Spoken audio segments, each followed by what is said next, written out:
The military history of New Zealand in World War I began in August 1914 when Great Britain declared war on Germany at the start of the First World War. The New Zealand government followed without hesitation, despite its geographic isolation and small population. It was believed at the time that any declaration of war by the United Kingdom automatically included New Zealand. The total number of New Zealand troops and nurses to serve overseas in 1914–18, excluding those in British and other Dominion forces, was 100,444. From a population of just over 1 million, 42% of men of military age served in the New Zealand Expeditionary Force, fighting in the Gallipoli Campaign and on the Western Front. 16,697 New Zealanders were killed and 41,317 were wounded during the war, a 58% casualty rate. Approximately a further 1,000 men died within 5 years of the war's end, as a result of injuries sustained, and 507 died while training in New Zealand between 1914 and 1918. The First World War saw Maori soldiers serve for the first time in a major conflict with the New Zealand Army. A contingent took part in the Gallipoli Campaign, and later served with distinction on the Western Front as part of the New Zealand Pioneer Battalion. 2,688 Maori and 346 Pacific Islanders, including 150 Niueans, served with New Zealand forces in total. Samoa, New Zealand's first act of the war, in August 1914, was to send an expeditionary force to seize and occupy German Samoa. On 6 August 1914, the British government indicated that it would be a great and urgent imperial service if New Zealand forces seized Samoa. So a mixed force of 1,413 men plus 6 nursing sisters sailed on the 15th and, after stopping in Fiji to collect some guides and interpreters as well as additional escort ships, landed at Apia on the 29th. Although Germany refused to officially surrender the islands, no resistance was offered and the occupation took place without any fighting. However, the first German territory to be occupied in the name of King George V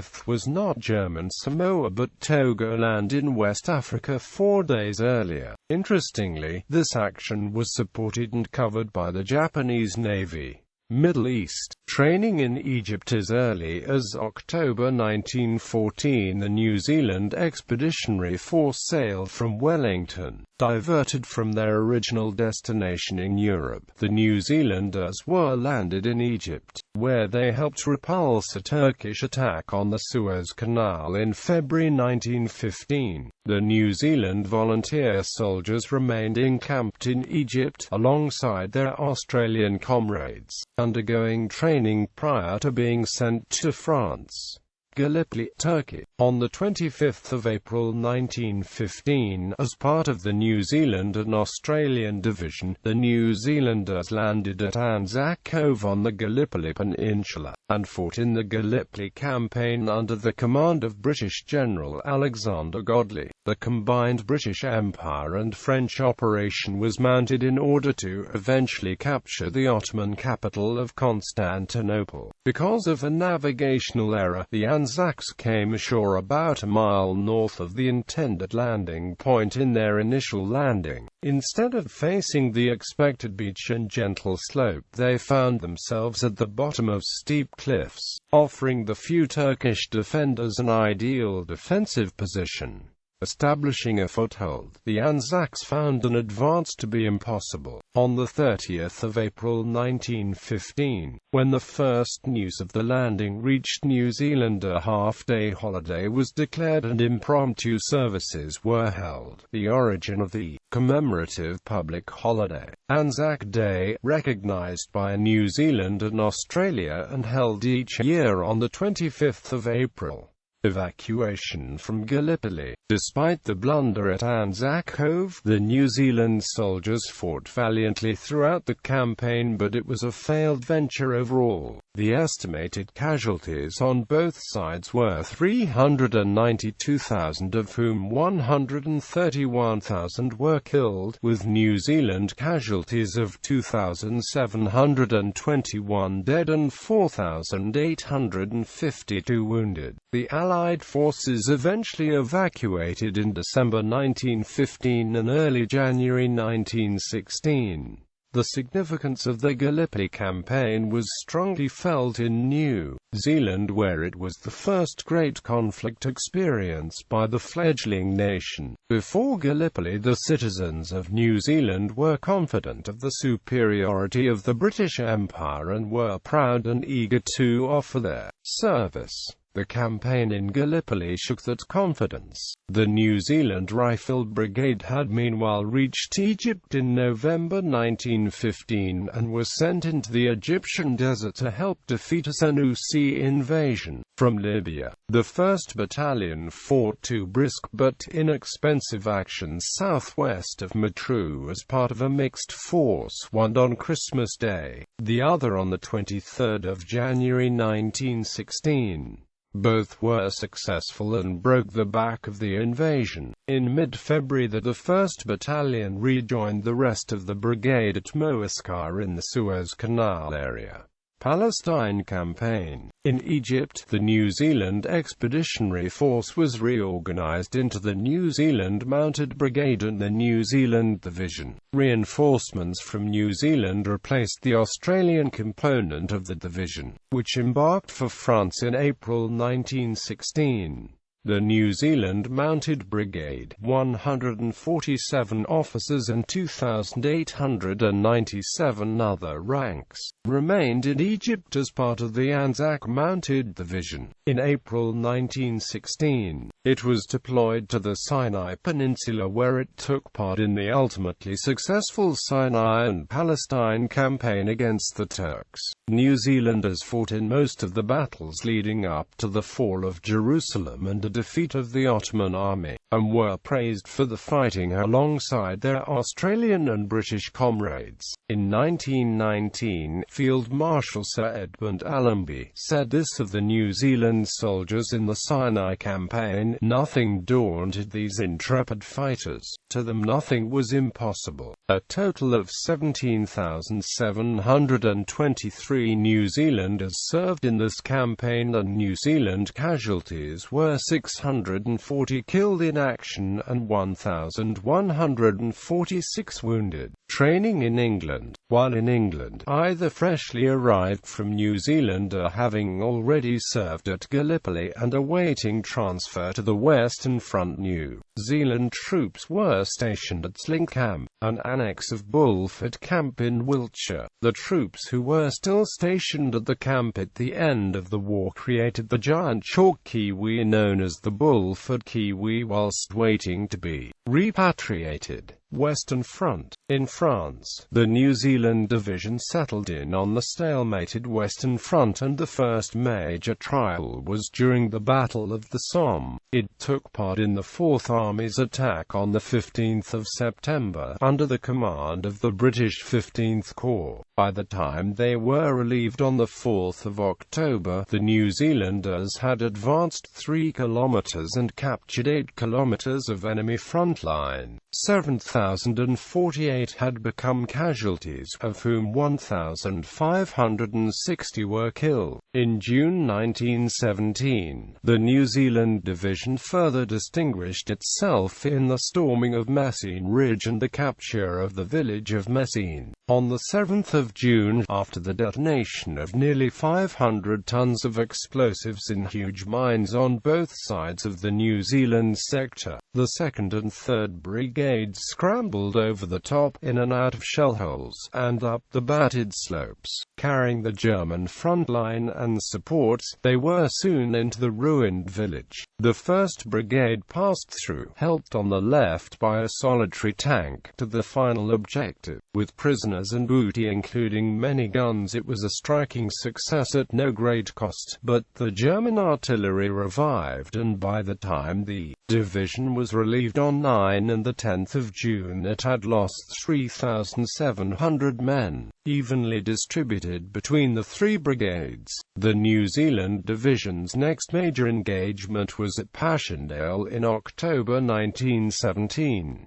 The division had been training since the end of August to overcome the numerous concrete pillboxes in this sector. The first objective was the Gravenstaffelspur attack before dawn on the 4th of October as part of a major advance. The 1st and 4th Brigades forestalled a heavy German counterattack, and the supporting artillery barrage inflicted frightful slaughter on the waiting Germans. Crossing this scene of carnage, the 1st and 4th Brigades gained their objectives after a hard fight, inflicting exceptionally heavy loss on the enemy and capturing much equipment. For such a resounding success, the 1,700 New Zealand casualties, though of sad loss, did not in current terms seem excessive. But heavy rain turned the countryside into a bog, and tragedy lay ahead. A British attack on the 9th on Bellevue Spur and part of the main Passchendaele Ridge gained a little ground at prohibitive cost. Heavy swathes of barbed wire still girdled the hillside, however, and belated and meagre heavy artillery made no impression on them, nor on the many pillboxes beyond. New Zealand gunners slaved to breaking point to get only a few guns and howitzers forward, but stable platforms and accurate fire were unattainable. The division returned to the attack on the 12th of October with the 2nd and 3rd Brigades.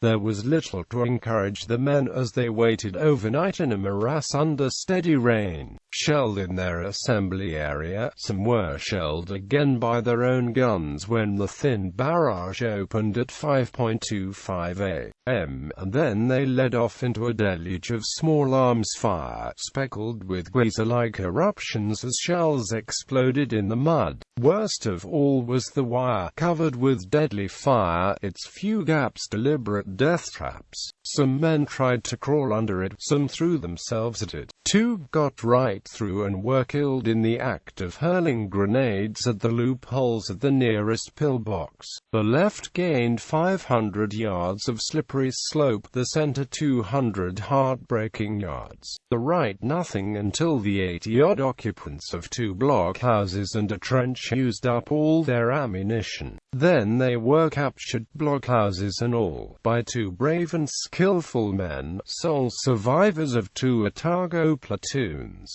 For these small gains, the New Zealanders suffered 640 dead and 2,100 wounded. For the first time, the division had failed in a major operation. After this failure, the division continued to hold a sector of the line. The steady drain of men while units only held the line was less spectacular, though it made up half the losses of the division. Here, before withdrawing from the front, 400 more men were lost in the 4th Brigade alone. The division now had 4 brigades, making it one of the largest on the Western Front, and was stationed in the Polygon Wood area. An attack by the 2nd Brigade on the 3rd of December 1917 gained useful ground but failed to capture Polderhoek Chateau. When the division was relieved on the 24th of February 1918, 3 quiet months had cost 3,000 men, more than 1,873 of them killed. The Germans launched the Great Spring Offensive of 1918. The New Zealand Division was rushed to stem a breakthrough in the First Battle of the Somme, which threatened Amiens.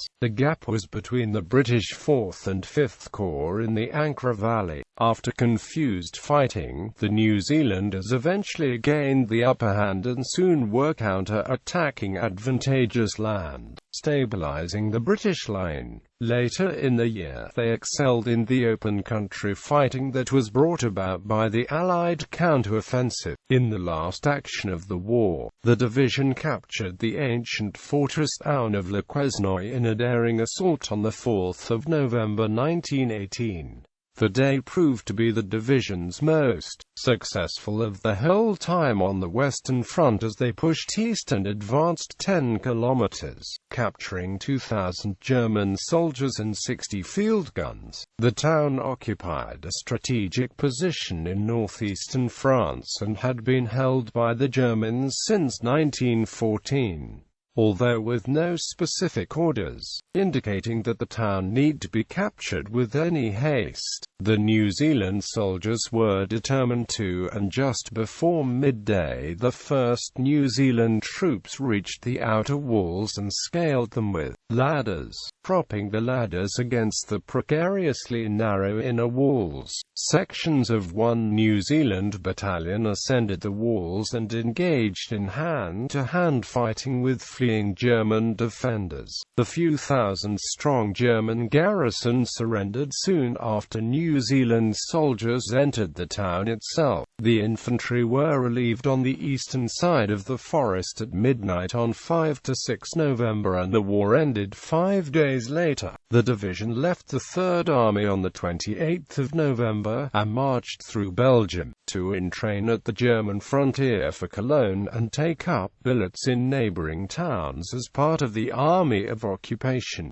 Demobilization soon started and at Mulheim near Cologne the division was finally disbanded on the 25th of March 1919. The cost of maintaining the division for 2.5 years on the Western Front was appalling. Altogether some 13,250 New Zealanders died of wounds or sickness as a direct result of this campaign, including 50 as prisoners of war and more than 700 at home. Another 35,000 were wounded, and 414 prisoners of war were ultimately repatriated. The total casualties therefrom approached 50,000, well over half the number of those who served in France or Belgium. Other theatres. New Zealand also contributed to the war at sea. The New Zealand Naval Forces was a division of the Royal Navy. Immediately after the start of the war, the cruiser HMS Philomel, alone to New Zealand as a training ship, was augmented with 70 New Zealand reservists and sailed with 2 Royal Navy cruisers to escort the New Zealand troops sent to occupy German Samoa. Later in 1914, these 3 ships also escorted the New Zealand Expeditionary Force to Egypt. From January 1915, Philomel patrolled the Gulf of Alexandretta in the eastern Mediterranean, supporting several landings and sustaining 3 fatal casualties, one being the first New Zealander killed in action in the war. She also took part in the defense of the Suez Canal, operations in the Gulf of Aden and patrols in the Persian Gulf. Although refitting from time to time at Malta, a Bombay kept her seaworthy. Age eventually forced her out of the war, and in March 1917 she returned to Wellington for a major overhaul. In June 1917, a German raider laid minefields in New Zealand waters, causing the loss of a merchant ship off Farewell Spit and another off 3 Kings Islands. 2 fishing trawlers, the Nora Niven and Simplon, were fitted as minesweepers and took up sweeping duties in these areas. New Zealand was not subject to any significant direct military threat during the war, although Germany had plans for naval raids on Australia and New Zealand. The threat from her Asiatic squadron did not eventuate, as that force moved across the Pacific before being destroyed at the Battle of the Falkland Islands. One surface raider, SMS Wolf, entered New Zealand waters and laid 2 small minefields and sank 2 ships. Another brief flurry of activity occurred when Felix von Luckner, imprisoned on Motuihi Society Island after being captured in the Society Islands, escaped and commandeered a small vessel before being recaptured in the Kermadec Islands. New Zealand also contributed a wireless troop to the Mesopotamian campaign. The wireless troop was formed in New Zealand and arrived at Basra in April 1916.